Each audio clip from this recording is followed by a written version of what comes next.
Good afternoon. I'm Victoria Wright, and I am the Marketing and Outreach Coordinator for the Department of Procurement Services. Thank you for being patient while we got all the logistics ready in the room.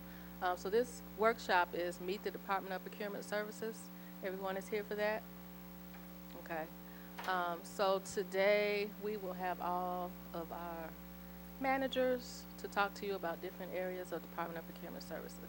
I do need to let you know that the room is being recorded, so that's why we were trying to make sure the chairs were in order and in the right place. So these workshops are now being live streamed to YouTube. You can also find PowerPoints. This class doesn't have a PowerPoint, but usually on Wednesdays, the PowerPoints can be found on our website at www.cityofchicago.org/DPS. And if you go up under events, it is under workshop PowerPoints. So if you ever want to go back to a PowerPoint for reference, you can find it on our website. We try to start on time and end on time. If there are any questions that you still have after 3:30, we will stay in the room to answer the questions, but the live stream will end at 3:30. Before you came in, you should have signed in and taken the handouts. There's an evaluation out there that I will collect at the end. There's our DPS buying plan, which is a 12-month forecast of all the contracts that will come out with the City of Chicago and all of our sister agencies that are also in that book. There's a vendor compliance guide, and I'm sure one of our speakers will talk about compliance. There is the workshop schedule, so the 2016 workshop schedule for the entire year, and a DPS alert card. We definitely recommend that if you don't get DPS alerts, that you sign up for DPS alerts. We send out a bid opportunity list every Monday, and all pertinent procurement information goes out in DPS alerts. So I definitely recommend that you sign up for those. Just so you know, DPS has a large event coming up May 25th, which is our annual vendor fair. I definitely recommend that you attend that. It'll be at UIC Forum, May 25th from 9 to 1. And we'll have all of our departments, all of our sister agencies. This year we're adding trade unions to be there. We'll have workshops. So it's a really great event, and I definitely recommend that you come out for that. The information for registration will come out in a DPS alert. Okay, so today how we're gonna, I don't know if you've been here for one of our workshops before, but today what we're actually gonna do is start on the right side, and each department is gonna introduce them. So actually I'm gonna start with Terry, I'm sorry, for the law. I'm gonna start with Terry, and he's an attorney in DPS, and he'll tell you what he does. So we're gonna go down the line, and each person will let you know what they do. And then after they finish, we'll take questions from you, and I'm gonna have a microphone, and I'll have to come to you to get your question because everything is live streamed. So I'll bring the microphone to you, and then whoever has the question is based on, they will answer your question. Okay, so we will get started, and I'm going to introduce Terry Glavin. Hello.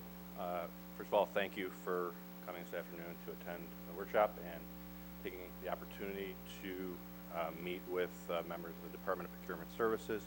Again, my name is Terry Glavin. I am legal counsel with the legal unit at the Department of Procurement Services. Our unit is assigned the responsibility of advising the entire department, also giving advice and guidance to departments that work with us about the legal aspects of the procurement process. So we advise the Chief Procurement Officer, who actually is an attorney herself, all the way down through each and every member of the staff, from the start of the procurement process all the way through contract closeout. We get involved in putting together templates for contracts. We get in contract negotiations. We deal with bid protests, payment disputes. So we are involved in many facets of the procurement process. We also assist the Office of the Inspector General for the City of Chicago as it conducts its fraud investigations and investigations into waste and abuse. Through that, we get involved in the debarment process, where we can take away a vendor's right to do business with the city. So there are a number of ways we participate in the procurement process. We do our best to make sure that every step of the procurement process has the greatest level of integrity, and through that process, we make sure that every vendor has equal opportunity to contracting opportunities. And to get the word out, finally, we do participate in outreach events such as this event that's been put together for you. And we find it very important as the legal unit that vendors are well informed about not only the process and procedure, but also the laws that we live by as a department and laws that you live by as vendors when you do business with the city. So we get involved from front to back. Please, I encourage you to visit future workshops, as I do present workshops myself, and I look forward to seeing you in the future. And if you are looking for any guidance, you can always reach out to the legal unit, Department of Procurement Services. We are attorneys for the city, but where we're able to advise you, we'll do our best. And if we cannot, we will definitely, as a unit, find the best resource for you at the city to assist you. So with that, next I'll introduce Lynette Terrell. She will be talking about the construction process at the Department of Procurement Services. Yes, sir. Correct. Bid protests are, well, first of all, I do cover bid protests as a topic at one of my workshops, Procurement Fundamentals. So if you look at the workshop schedule outside this room, also that workshop schedule is available online. I go into great detail about the protest process, but in a few words or a few sentences, if vendors compete for a contract and a contract is awarded typically to the lowest responsible bidder, if a vendor that did not get the contract feels as though something may have not gone right in the process and that they should have won the contract award, then there is a process to protest the award of the bid to the other vendor. The procedures for protests are available online at cityofchicago.org/procurement. And I encourage you to take the opportunity to look at those protest rules. And also, if you believe there's a protest, it is a good idea to speak with a private attorney to guide you as far as your rights and responsibilities as a vendor.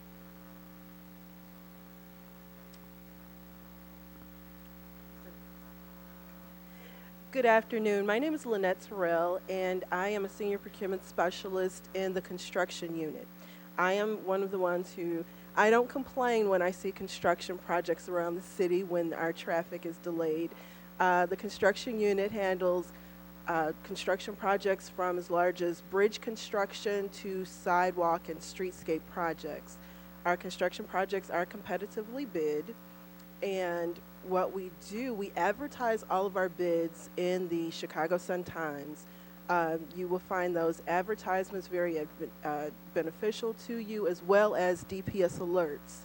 If you sign up for DPS alerts and you get the weekly bid opportunity listing, then at that time, if you see a construction project you're interested in, we invite you to come right here to our bid and bond room and pick up a specification document. They're available on CD. Unfortunately, due to the size of our specification documents, they're not available online for download. The construction projects are competitively bid. They are awarded to the lowest responsive and responsible bidder. One project that we're very excited about here regarding construction would be our small business initiative. There are certain construction projects that have an estimate of $3 million or less. They are available for, if you are a small business and you're interested in bidding, you would just need to meet the SBA size standards to qualify for these projects. They are not determined by women-owned or minority-owned. You would just have to be a small business. Next, we have Ed Anderson. Hi, good afternoon. Thank you for coming by. I'm Ed Anderson, and I'm the Senior Procurement Specialist for the Architecture and Engineering Unit, also called A&E. A&E procures services for the Department of Transportation, CDOT, the Department of Water Management, and the Department of Fleet and Facility Management, also called 2FM. When the Department of Procurement Services receives a request to advertise a project for A&E either issues a request for qualifications, an RFQ, or a request for proposals, RFP. depending on the department's request. A side note, by signing up for DPS alerts, you'll be able to get the email notification to check the DPS website for new and current bid opportunities. For A&E, a pre-submittal conference is usually held here at City Hall, room 1103. I always recommend that vendors attend the pre-sub conference if they can. We usually have a fairly large crowd of close to 100 consultants, and it's the perfect opportunity to network. We advertise the date, time, and location of the pre-sub conference in our ad. It's also listed on the cover page of the proposal, and it's in the text of the proposal. An evaluation committee is selected, and the members evaluate the proposals. There are 3 phases of the evaluation process. Phase 1, meeting submittal requirements. Phase 2, evaluation of the critical areas. And Phase 3, possible oral presentation. The highest qualified or a group of highly qualified consultants are selected through a scoring process. DPS then will proceed with contract award. Thank you. Welcome to this event, and thank you very much for including me as well. And my name is Habib Rahman. I'm a manager for the aviation unit.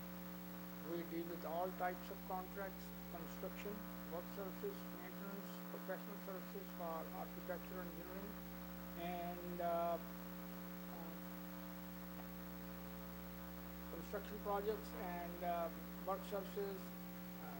We always advertise all of our projects for comparative bids. And we right now, you can look at the buying plan as well, and DPS alert to see our aviation projects. Aviation unit always appreciate more and more bidders taking interest in our projects. That this will give us a very good price, competition, more competition, better the price it is. So we have 2 more projects which they have just been advertised. 2 big projects. One is 9 Center East at O'Hara, and the other one is at Midway, which is electrical mechanical controls. These are 2 big projects, large upgrades, and we would very much appreciate more and more bidders taking interest in those projects. Any other questions? My telephone number is, my name is Habib Rahman. My telephone number is area code 312-744-4915. Please do call me, and we can discuss any and all projects you are interested in details. Thank you very much again for coming to this evening. Mr. O'Brien. Thanks, Habib. My name is John O'Brien. I'm a Deputy Procurement Officer, and I think you can tell from the presenters that we've had, Department of Procurement Services, we're a service organization. We service some 32 different city departments, agencies to procure goods and services, but we have representatives here from our Compliance and Certification Division. So not only do we procure goods and services, but we also certify firms, minority, women-owned business enterprise, disadvantaged business enterprise if federally funded projects. We have a couple of other certifications that they'll go into, and then our compliance unit is monitoring to make sure that compliance commitments goals are met on contracts that all of the contract administration units award. My responsibility is for 3 units. The first unit is professional service contracts. So those are all of the consulting agreements. Ed Anderson had talked about architecture engineering, which is professional services. It supports the construction program. My group is more the non-construction consulting agreements. So the big areas there would be information technology, property management, real estate appraisal, brokerage if the city is acquiring property, selling property, We have consultants that we pre-qualify and have under contract. All of our human resource consulting, so we have upcoming the police officer exam. Those are contracts that we work with consultants that administer those exams and do the scoring. We do a lot with planning and development, so all the urban planning, economic development, all of those initiatives. We deal both with city-funded projects, but we also get a lot of state, federal grant funding. So there are a lot of business opportunities, and one of the goals of our department is to make those opportunities available to businesses like you. And that's why we welcome your attendance, because we want to share information with you, and hopefully you can get to know us and, whatever follow-up questions you may have. So I talked about professional services. The second group is what we call work services. Those are all of the service contracts, so think in terms of anything parts and service, maintenance, repair contracts. Think about all the city facilities, so HVAC. It could be, maintenance of copiers, any equipment, any of our facilities, whether it be water management, police, fire stations, all of that, any service contracts. So that's the second area. The third area, and it's a big area for the city, is vehicles, heavy equipment, and that's for purchase of new vehicles, heavy equipment, all the front end loaders, dump trucks to support our construction program. The vehicles, it can be fire apparatus, ambulances, police squad cars. And not only the purchase, but also we have rental agreements. So if we need to rent vehicles, lease agreements, we also handle those. And then the maintenance, the repair of the vehicles. So we have a lot of parts service, maintenance repair agreements. And I want to make a distinction for you. The professional service contracts typically will advertise what we call a request for proposal, RFP, and price is not always, low bid meeting specifications isn't the determining factor. There's a lot of other criteria to determine who's the most qualified. So to hire a consultant to do a project, it could be an audit, management consulting, an IT, system implementation. That typically would be a request for proposal RFP.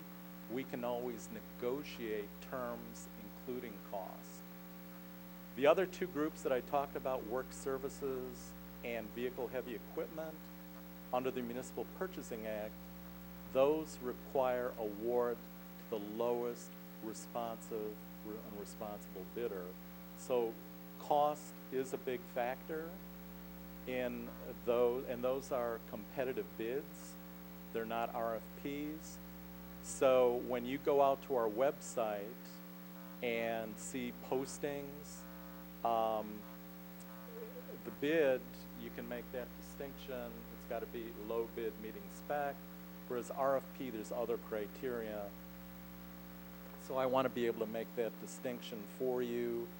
My colleagues had talked about, you'll see advertised a pre-bid conference. We encourage you to attend those. It's to learn more about the project, meet city officials that are involved, but it's also a networking opportunity for you, partnering with firms that may be bidding. So that's just kind of a quick overview of my areas of responsibility, and afterwards feel free if you have any questions, send them my way. And now I'm going to turn it over to Kathy Kay. Another big part of what we do is all the outreach, the social Yes, media. Yes, you're a tough act to follow, John. Thank you very much. I'm unscripted. No, that was great. Thank you. John is one of our most seasoned staffers, and he has a tremendous amount of knowledge, so certainly pick his brain on the Q&A part. Thank you for the introduction, John. I'm Kathy Kwiatkowski. Everyone knows me as Kathy K, due to that last name. I am the Director of Public Affairs for the Department of Procurement Services. As you've heard from our staff, our contract admin staff before you, I mean, we procure a little bit of everything. We like to say we buy everything from dog food for the canine units all the way to building runways and everything in between. So there's lots of opportunities for businesses of all sizes and types to participate as a prime contractor or as a subcontractor.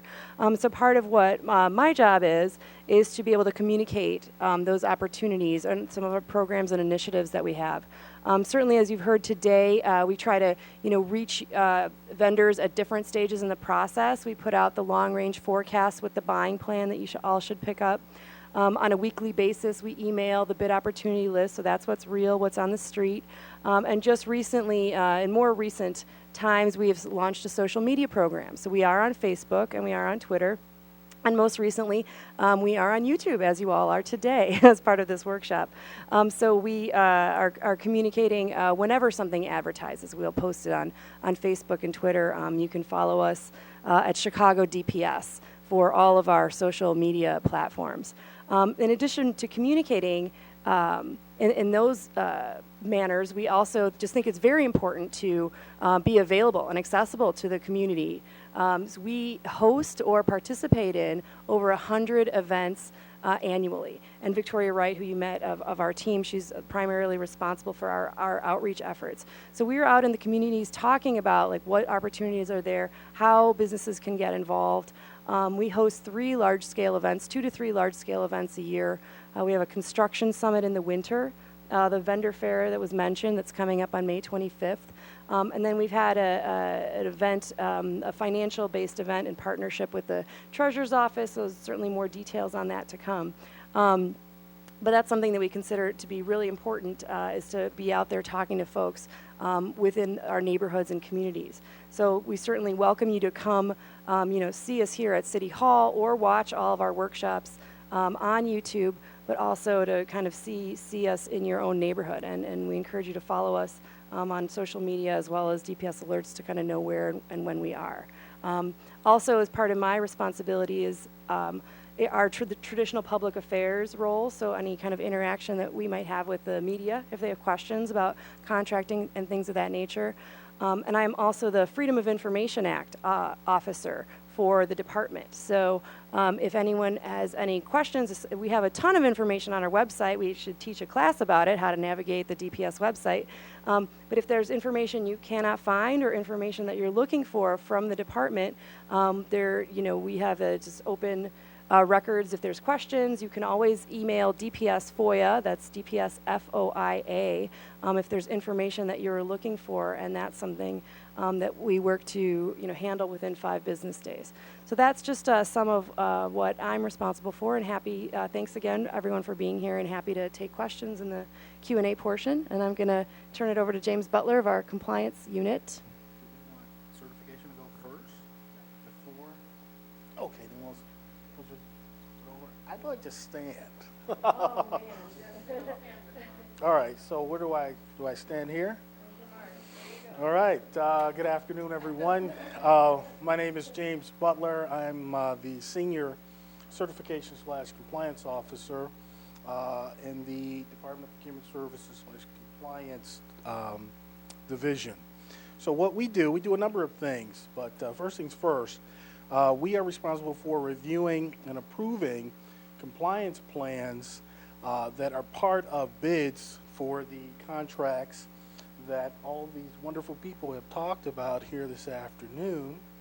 Once those compliance plans are reviewed and approved, of course, they go back over to our contract administration department, and the contract's awarded, and we're also responsible for monitoring those compliance plans.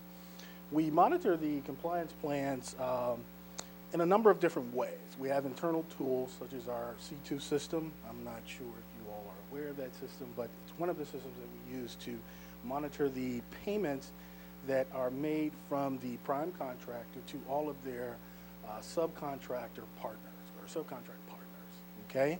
We also monitor all payrolls as part of the construction contracts, and we do that through our LCP tracker system.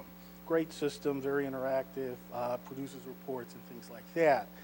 We also do site visits for all of our construction and non-construction projects. So we have a dedicated staff who is responsible for going out, performing announced and unannounced site visits for all of our awarded projects that are currently going on. We are also responsible for closing out the contracts, and that requires a number of different steps. So basically, that is about it. So we are responsible for reviewing the compliance plans pre-award and monitoring the compliance plans post-award. We're also responsible for reviewing any revised compliance plans. And I wanted to make mention of this vendor compliance guide. It's a very useful tool, and it will help you through all of the stages of the contract. So I would recommend definitely taking this, reading through it.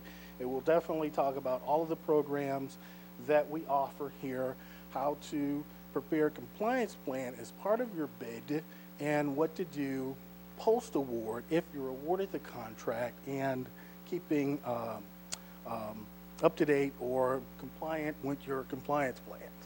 Okay? So if you have any questions, feel free to ask me now or after our presentation. I'm going to hand it over. Singing? Oh, okay. I'm not a singer personally, you know.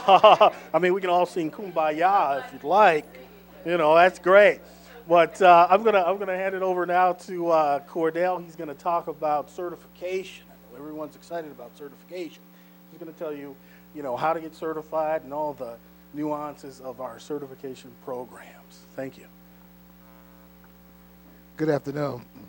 Thank you for build up like that. I guess I don't know what I can do.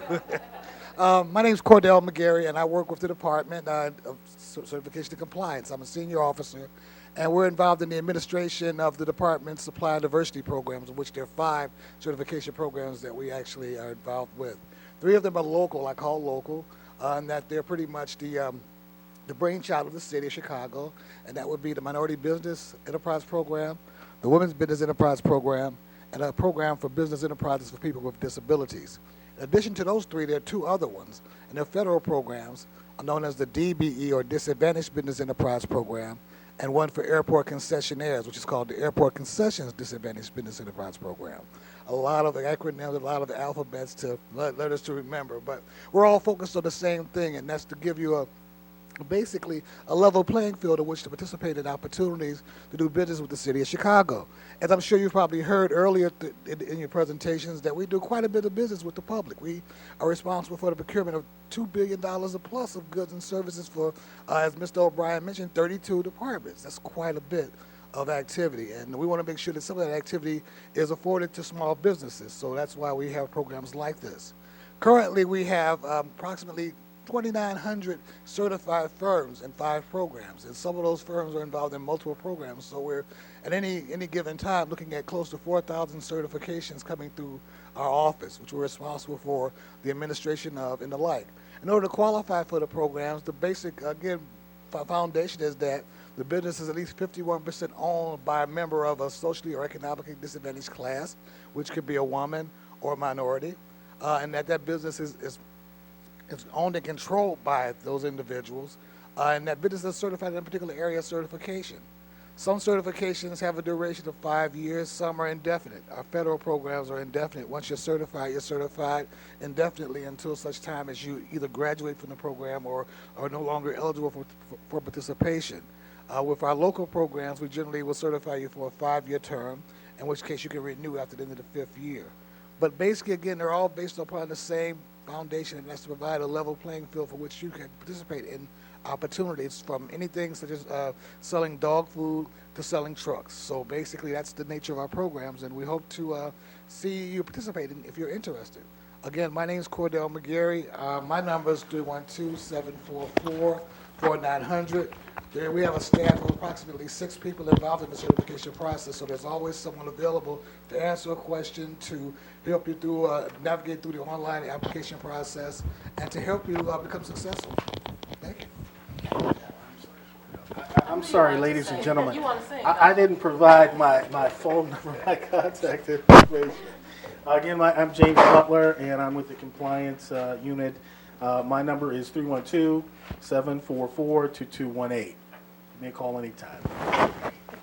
So I'm going to have them hold the microphone up here.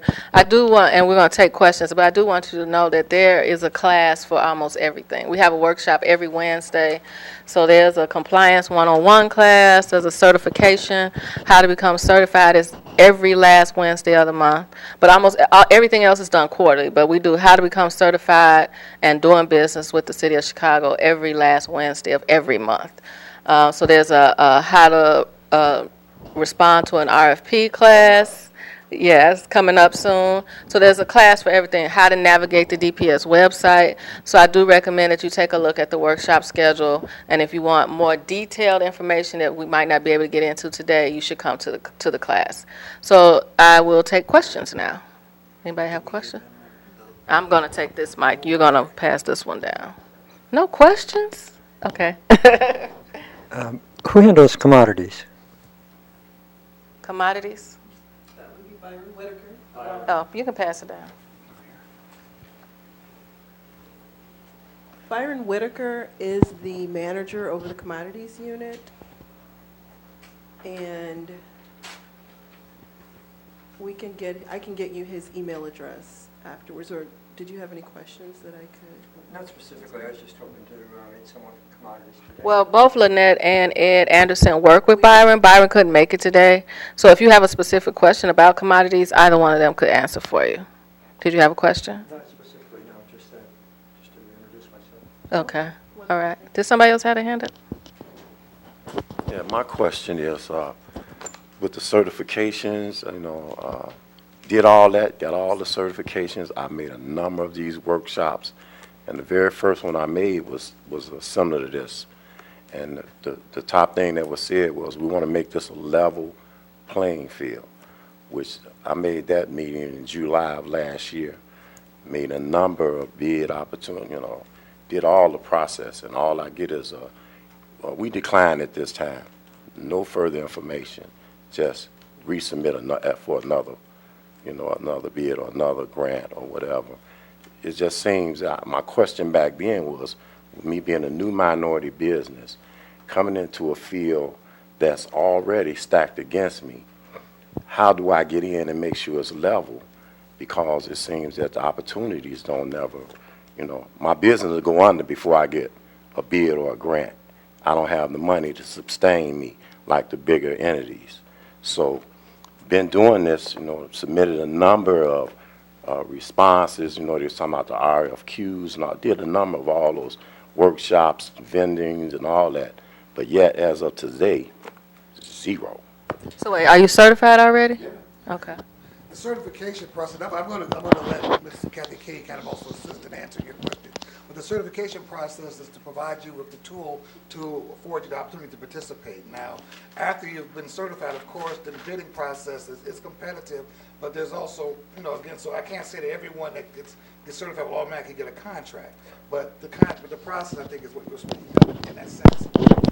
Another aspect of another requirement in your certification is your area of specialty must be consistent with what projects you are bidding on. You will get credit only in your area's specialty. Right, I understand that, but my question is, How do you utilize your certification? I do a lot of community outreach, social service, social justice. You got these big entities, Catholic charities and all of them. They're already in the field. So for me to be a small entity come in, when they look at the qualifications, They push me aside. But always we have contract specific goals. They have to meet the MB and WB goals specific to that project. They must have MB, WB participation. In all those contracts, we are advertising for bids, you know. What's your certification? Or what's your business? No, but what do you do? I usually do some community stuff. Okay. So I also wanted to jump in, just in the spirit of transparency. If you're bidding with the City of Chicago, and you come here and you submit your bid here to the bid and bond room, within 24 hours, we have a bid tabulation section on the website. So you can look up by specification, look up that bid, and you can see who bid, and you can see who their subcontractors were right away. And then also if there's price involved, you can see like what their pricing was, and also what their pricing was by line item. Beginning last year, once contracts are awarded, not only for these low bid contracts, but also for RFPs, you'll also be able to see the proposals of everyone, winning or losing. So we've done this in order so that all vendors can see, like, well, this is who won the bid, and if it's a price situation, you can see why from a numbers perspective. But if it's an RFP situation, you can see what kind of proposal was submitted. And if you submit a bid and you're not a winner, you do have the opportunity to reach out to our department and get a meeting to understand, to have your bid discussed. And maybe, John, you want to speak to that? So there's always an opportunity for follow-up so that it isn't just, we always have an open door policy. We always want to talk to you. And if you have questions about kind of what happened with your bid, we're open to those discussions. So I want to make sure that you're aware of that. Yes. I can tell you if it were a competitive bid that I described earlier, and let's say you weren't the lowest responsible bidder, or let's say you were and for whatever reason there was a problem with your bid, the city has a policy where we will issue a bid rejection letter from the chief procurement officer, and it will detail the reasons why your bid was rejected. Now, if we're talking about the consulting world, where we've issued an RFQ or an RFP, typically we'll go through our evaluation process and we follow to the letter the evaluation and selection process that's in the published RFP. Every company that submits a proposal for the qualifications, whether you're selected or not, whether you're found qualified or not, you will get a letter from the chief procurement officer as to what your status is. As Kathy Kay mentioned, you always have the ability to request what we call a debriefing meeting. And the purpose of the debriefing meeting is twofold. To learn, number one, why you weren't selected. And number two, we talk about areas where you can improve your response so that in the future you can avoid those problems or pitfalls. So we're here to work with you, so you can always request a debriefing meeting. And frankly, we do it quite often for RFPs. I just wanted to add on to that. That's why I asked you what business you were in. You said substance abuse treatment? Social services. So, That would be one of our delegate agencies. well, that's what I was going to say. I know the city doesn't do that anymore, not as a city department, but for everybody in the room, you have to do your due diligence to find out who needs your service. So you were saying Catholic Charities. Catholic Charities probably has their own procurement process. That's not the city of Chicago. So you have to do your homework to find out what are their rules and regulations regarding procurement. Can you go into Catholic Charities like you can here to discuss why you didn't get the bid so that you know what to do better next time? That's for everybody and for every agency. We're talking about basically Department of Procurement Services for the city, Right. how we handle those situations.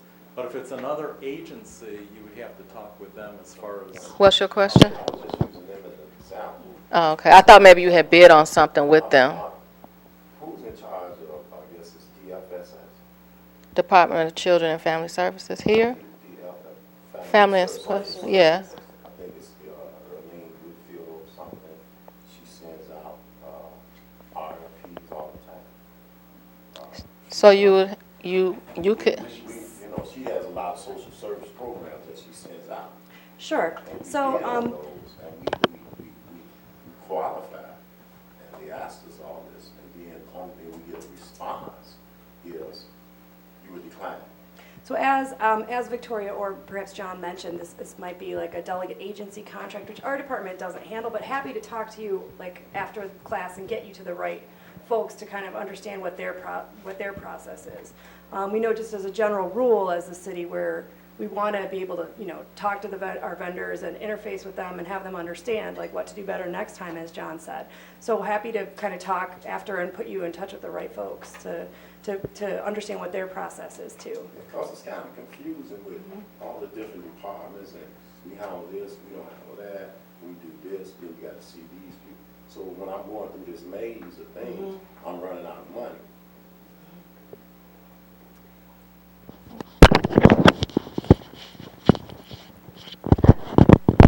Hi, I have a question for Mr. Anderson. With respect to professional engineering projects, do you have DBE and MBE goals for subcontracting? If so, what levels, and how are they considered in the evaluation process? Excuse me, great question, thank you. Yes, that is correct.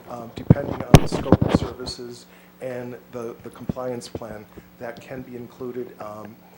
Recently, I've been working on a series of projects for CDOT that are going to be MBE, DBE, and WBE. And that's why it's really crucial that you sign up for the DPS alerts so that you can download the document, call me, or the procurement specialist's name and phone number will be on the cover page of the document if you have any further questions specifically about that project. any other questions? Kathy, you talked about actually being able to go online and see the who the subs are and look at bid pricing. Now, does that hold true to RFP? RFP proposals, once the contract is awarded, our proposals are online. All the vendors who submit those proposals have the opportunity to redact the proposals, and some pricing information may be redacted, but that process is just in the process of beginning, but that is in the same location as the low bids. So that's in the bid tabulation section. And just to kind of have you understand how to get there, the quickest way I know how, is if you go to our website, which is cityofchicago.org/DPS, just right on the home page, there's a little icon that says awarded contracts. And if you click on that and kind of follow through, you'll see on the left navigation there's something that's called bid tabulations. So you click on bid tabulations and you know that spec number, and you probably do if you're like following that bid. If you put that spec number in, then out will come like who bid, and then their proposal information if it's scanned and uploaded, and who their subs are and those things. So that's where that is found. And that would be typically, you said something about 24 hours. Is that vary, I'm sure? But so that varies. So within 24 hours, so once a bid opens, within 24 hours, our team here should have scanned in who's submitted a bid. And if it's a low price bid, they should have prices. But if it's an RFP and there's proposals, you will have who submitted a bid and like, was it one box or two or something like that. But those proposals do not come online until the entire process is completed and the contract has been awarded. Because you wouldn't put up like big proposals while there's still an evaluation process going on. Any other questions? But anyway, yeah, I'll need it. Okay. So my question is for John, Mr. O'Brien. I am wondering so we have a situation where we've been awarded an open PO, but we've been waiting for the meeting to be set, and I'm wondering if we're going about that wrong. Should we be proactive in responding to RFPs now, or how exactly does it work? Well, you can respond to any publicly advertised solicitation. So, are you pending on some particular? No, everything's done, the contract, there's an open PO, and then we've been waiting though for a meeting to be scheduled, and we can't communicate directly with the internal folks, right? We have to communicate through procurement, and so we're just. So is this a waiting. pre-award meeting? So in other words, you responded to a bid or an RFP. Right. You're notified that, or you've been awarded, but you haven't been given a notice to proceed. You need to meet with the department. Yes, so we don't know exactly what the projects are, or exactly what we would be working on, or anything. We've just been like a blanket PO. Well, if it's a blanket PO, and let's say it's, and I don't know, we can talk afterwards, the specifics, but let's say if you pre-qualified in a pool master consulting agreement, we won't know the specific projects, what we call task orders, until the department identifies, and it can be the lead department or any city department. So my suggestion would be, if it's something in my area, Yes. give me a call. Okay. And we can talk a little bit about more of the details. And if necessary, I can have the senior procurement specialist follow up with you. Okay. Because sometimes we have to contact the department and they identify what projects are on the docket coming up. Okay. Because, you know, we're the service organization to contract for the services. Once that contract is awarded, we created a PO. The individual project, the scopes and getting the budgets approved, that's at the department level, but we can assist you on that if you have questions like, well, gee, we've been notified. Yeah. We have a PO, a blanket PO, but we haven't seen any work. And those questions come up all the time. So, I didn't give out my contact information. John O'Brien and my phone number, direct line, area code 312-744-4922. And anyone who has specific questions about something that you're waiting on, we can talk in greater detail. If the contract has been awarded to you and you have to pay, it means you may be part of the selected pool of team. Right. Consultants. When the need arises, when there's a need for certain projects, what CDA does, they send proposals for the task order. Task order means they will give you a task order to perform certain services, architectural, engineering, or design services. Then they send that proposal, request for proposal to qualified pool of architecture. Whoever is selected, based on their responses, then they recommend to us that engineering firm. Gotcha. Yes. It's Call me, important- Yes. because I can tell you some real-life examples that have happened.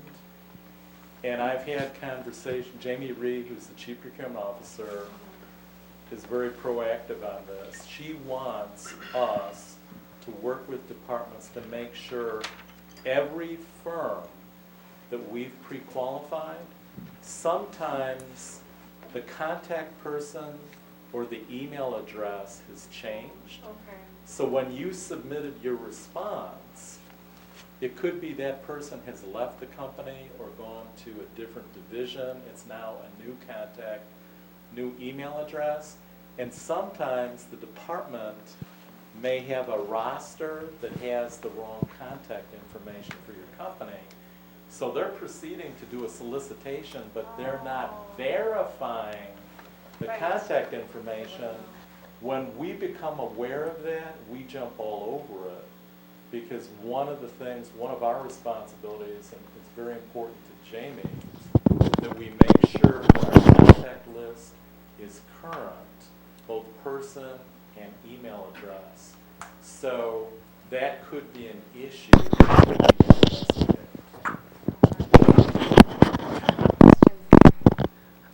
Specific to yourself? To your... They're kind of specific. Should I just take them? Yeah, let's do your specific ones. Does anybody else have, because we only got like 5 more minutes. Anybody else have a general question? No more questions? Can I add something? Sure. I don't know how much, and this is just an add-on, and I don't know if you guys haven't been involved with it. We took part in something called the CASE program, and I don't know if it's advertised throughout your... World Business No. Chicago? Yes, World Business Chicago.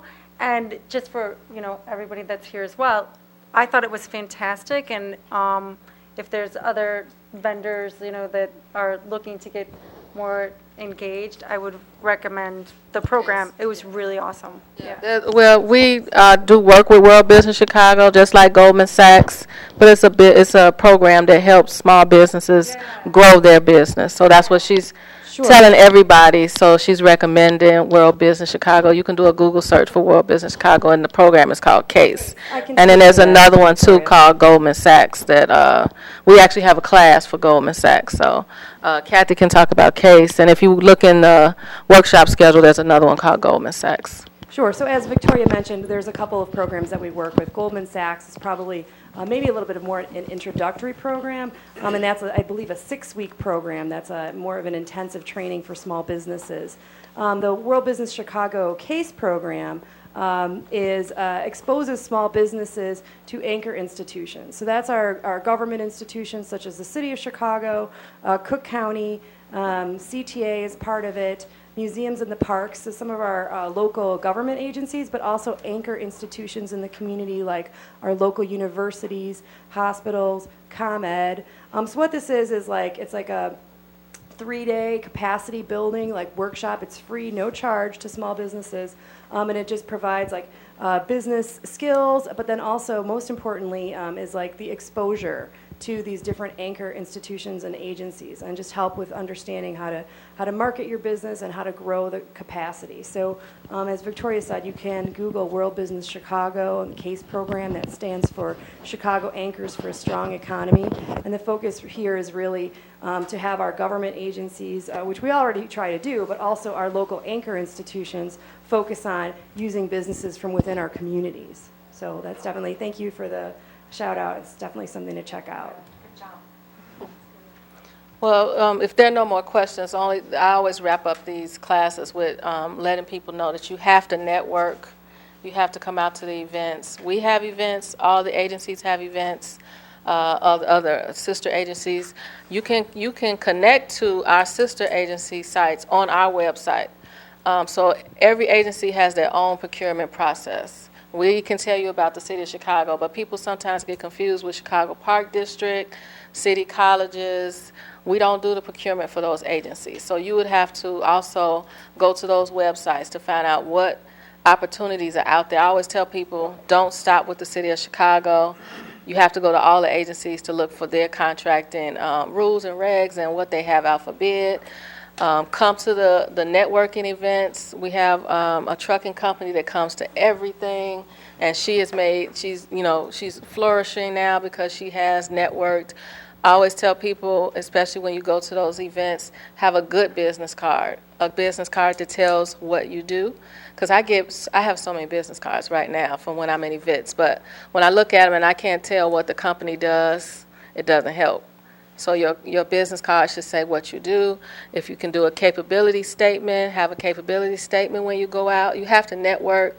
You have to sell yourself. You can ask us the process, but we can't give you the contract. And if you're trying to be a subcontractor, you have to network with primes. I always hear a complaint that they use the same subs, but if they don't know you, they can't hire you. So it's up to you to get your foot in the door and to network. And if you meet them at a networking event, try to get a meeting. The next step is to try to get a one-on-one meeting, have your capability statement with you so that they can see what you do and be ready for the next step. But you have to market yourself. So that's my last spiel for the day.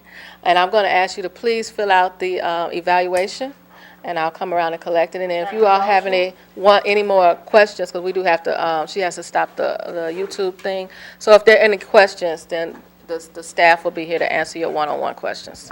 Thank you.